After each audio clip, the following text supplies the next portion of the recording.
దేవుడి గురించి ప్రకటింపచేసి చాలామంది దేవునికి మరలా లోబడేటట్లు చేస్తాడు. కానీ ఒకవైపు తండ్రి అలా చేస్తే ఈ యెహోషాఫా తండ్రి అయిన యెహోరాం ఏం చేశాడు? 2 దినవృత్తాంతంలో 21:11 నేను చదువుతాను.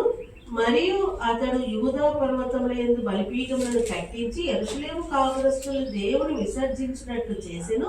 యూదా వారిని విగ్రహ పూజకు లోబరచెను. చూడండి, యూదా వారిని విగ్రహ పూజకు లోపరిచాడు. ఇంతగా లోపరిచాడంటే దేవునికి ఇంకా చాలా విసుగొచ్చేసి అసలు ఇంకా ఈ యూదా వంశంలో ఈ ఎంట్రీ చేస్తే బాగుంటుందేమో రాజరికము అని అనుకుంటాడు దేవుడు. కానీ ఒక్క విషయం గుర్తొస్తుంది. ఏ విషయం గుర్తొస్తుంది?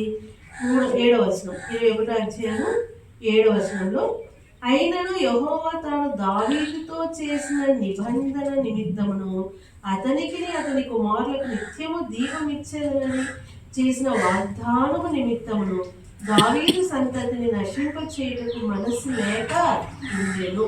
చూడండి, అంటే అంతగా దేవుడికి వ్యతిరేకంగా జీవించాడు. ఎవరు? యెహోరాం. అటువంటి యెహోరాం కుమార్తె యెహోషబా.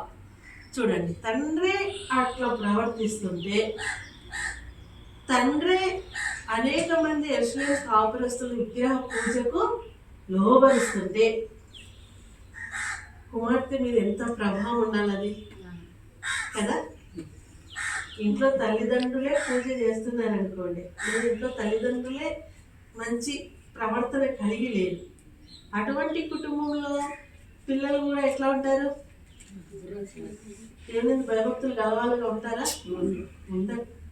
కానీ యెహోషబా, ఆమె యెహోషాపాతును తండ్రి వెంబడించలేదు, కానీ యెహోషాపాతు హృదయపూర్వకముగా దేవునిని వెదికినాడు. కాబట్టి ఈ యెహోషాపాతు జీవితాన్ని గురించి వినింది. రాజు కుటుంబీకులకు ప్రతి ఒక్కరికి ఏం చేస్తారంటే రాజవంశం అంతా కూడా వంశావళి వృత్తాంతం అంతా నేర్పిస్తూ వస్తారు పిల్లలకి.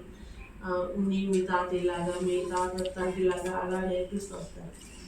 తండ్రి దగ్గర మాత్రం ఆమె చూస్తుంది, తండ్రి ఎంతో దుర్మార్గం, ఎంతో దుష్టత్వంతో ఉంటున్నాడు. ఎంత దుష్టత్వం అంటే చూడండి, ఎట్లా అతని జీవితం ఉంది. 20వ వచనం, 22వ దినవృత్తాంతంలో 21:20 చివరి మాటలో, ఎవ్వరికి ఇష్టం లేనివాడే అతడు చనిపోయింది. అంటే చనిపోయేంత వరకు కూడా ఎక్కడ కూడా కొంచెం కూడా మార్పు రాలేదు. ఎవరన్నా ఇష్టపడ్డారా అతన్ని అంటే ఎవ్వరు ఇష్టపడలేదు. అంటే నేను అనుకుంటాను ఒక్క విగ్రహ పూజే కాదు, అతను ఎంతో దుర్మార్గంగా. చూడండి, అక్కడే ఉంటుంది 13వ వచనం చివరి మాటలో, నీ తండ్రి సంతతి వరకు నీ సహోదరులను నీవు చంపి ఉన్నావు. వాళ్ళు ఏం చేసేసాడు? చంపేశాడు. చంపడానికి కూడా ఏమీ కారణం లేదు. ఎందుకంటే